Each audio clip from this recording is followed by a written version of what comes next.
तो बिहार में JDU BJP गठबंधन टूट गया। नीतीश कुमार शाम 4 बजे राजभवन जाकर राज्यपाल को इस्तीफा सौंपेंगे। इसके बाद नीतीश कुमार के घर से जेडीयू, आरजेडी, कांग्रेस और लेफ्ट का राजभवन तक मार्च होगा। इस बीच सूत्रों से मुताबिक एक बड़ी खबर यह भी है कि जेडीयू के विधायकों को एक दल ने करोड़ों रुपए की पेशकश की। उस खबर पर भी आएंगे, लेकिन हमारे साथ हमारे दो मेहमान हैं। विनोद शर्मा हैं जो राजनीतिक संपादक हैं एसटी के, उसके अलावा हेमंत अत्री भी हैं जो वरिष्ठ पत्रकार हैं। विनोद जी, सबसे पहले आपके पास आते हैं। राज्य में क्या हो रहा है वो हम दर्शकों को बता रहे हैं। हम आपसे ये जानना चाहेंगे कि ये जो घट रहा है बिहार में, इसका क्या कुछ असर या इसका क्या कुछ इंपैक्ट आपको 2024 में आने वाले लोकसभा चुनाव पर नजर आता है?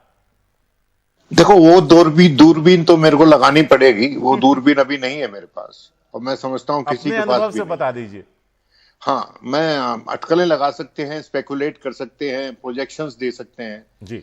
देखिए, ये जो हुआ है बिहार में, ये विपदा भारतीय जनता पार्टी ने खुद से बुलाई हुई विपदा है।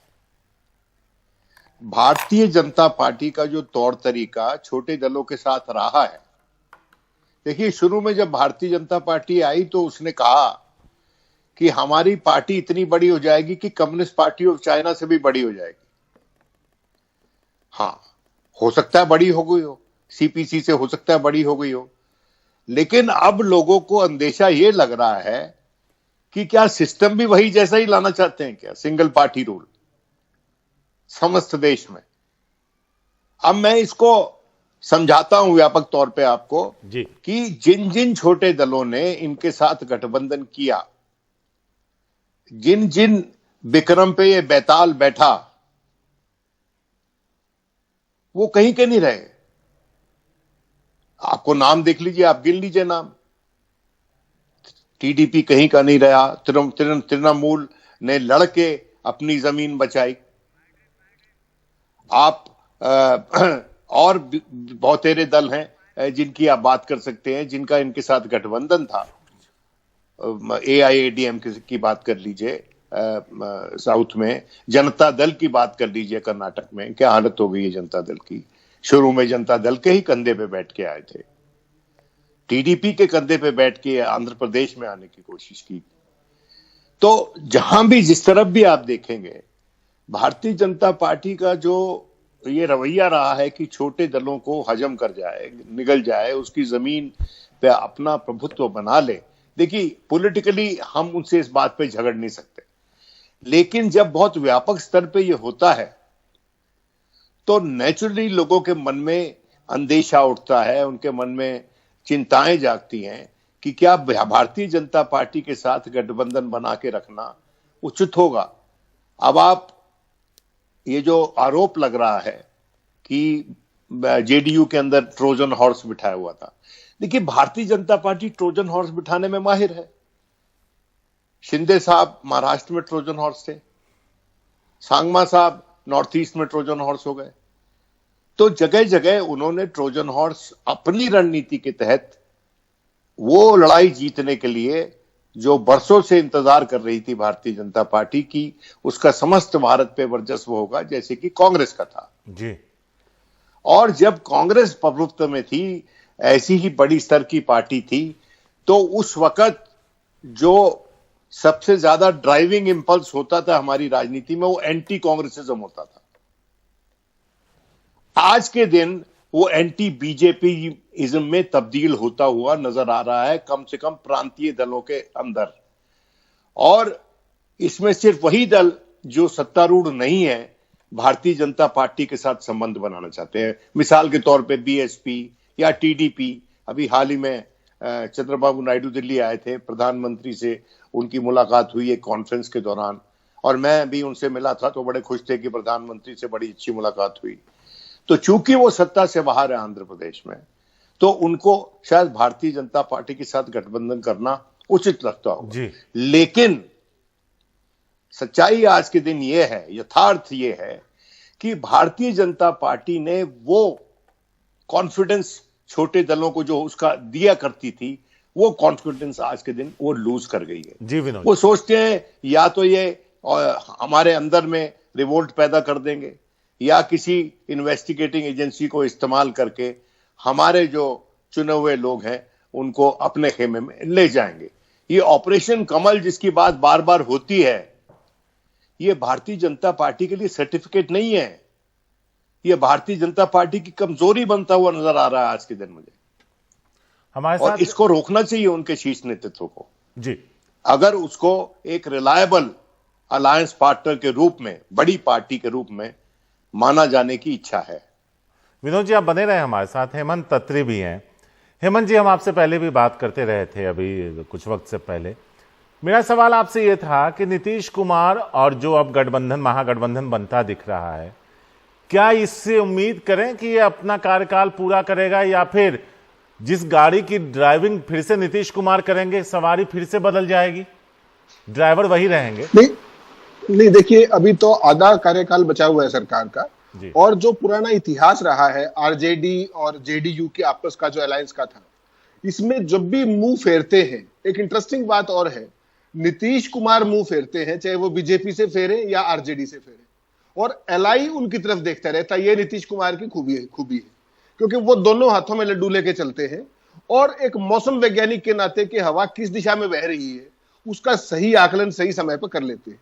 जैसे आपने देखा कि महाराष्ट्र के अंदर जो उद्धव ठाकरे के साथ हुआ, उनको ये एहसास बहुत पहले से था कि अगला नंबर बिहार का है। हम लोग आप बात करते हैं झारखंड का नंबर है, छत्तीसगढ़ का नंबर है, लेकिन नीतीश को जिस दिन पहली बार सुशील मोदी को चुनाव परिणाम आते ही दिल्ली शिफ्ट किया गया, उनको तभी ये एहसास हो गया था कि कहीं ना कहीं कुछ गड़बड़ है और कोई ना कोई चीज ऐसी होगी। वो ऑपरेशन लोटस उसी दिन से चल पड़ा था। कहने को नीतीश कुमार को सीएम बना दिया गया था, लेकिन आप 2019 के बाद का चुनाव देखिए, नीतीश कुमार के 16 एमपी हैं पार्लियामेंट के अंदर, लोकसभा के अंदर टोटल 40 है, 16 उनके हैं। उन्होंने कहा इनिशियली कि हमारे 4 मंत्री होने चाहिए प्रोपोर्शनेट हिसाब किताब से। तो मैसेज क्या दिया गया वापस कि सभी अलायंस का केवल एक एक मंत्री है, आपको लेना हो तो लीजिए वरना मत लीजिए। यहां से शुरुआत हुई थी बीजेपी और जेडीयू की आपस की खींचतान की।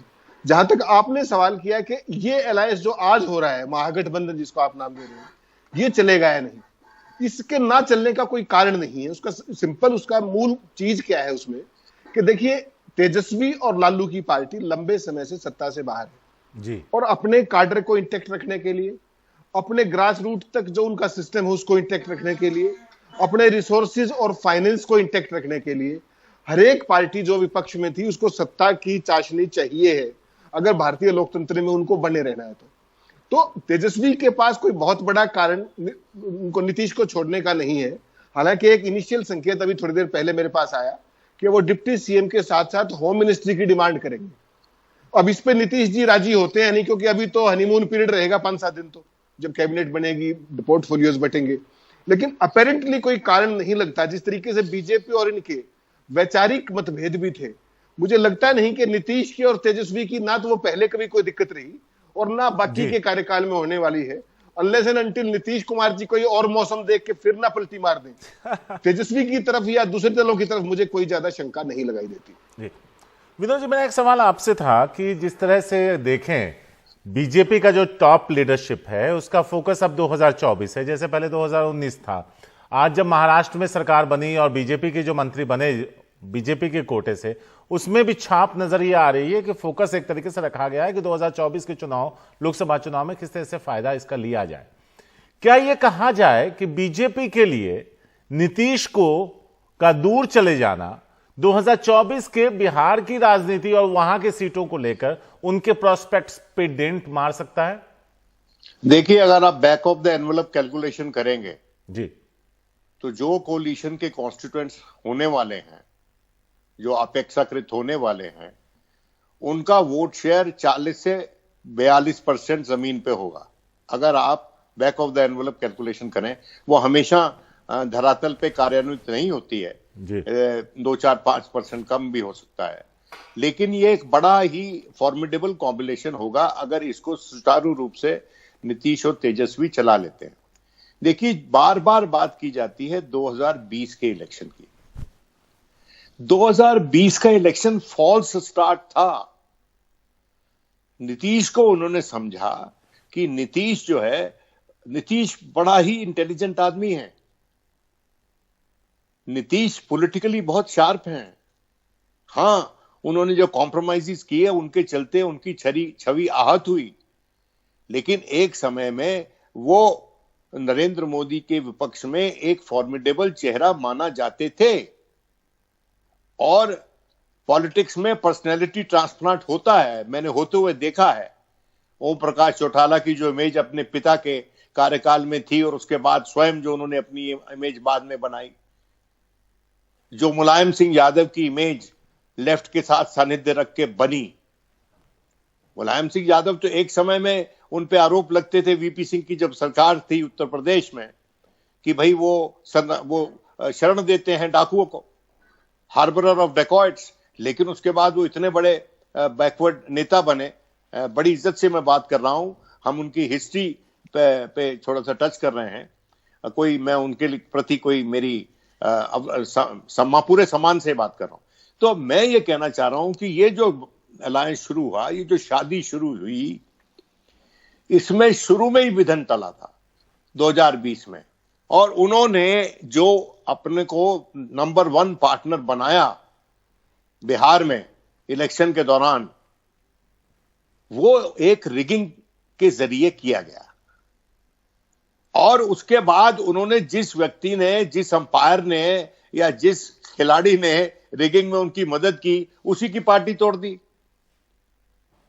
भाई 1 मिनट में रिकॉग्निशन मिल गया था पारस की पार्टी को जी, आप समझे।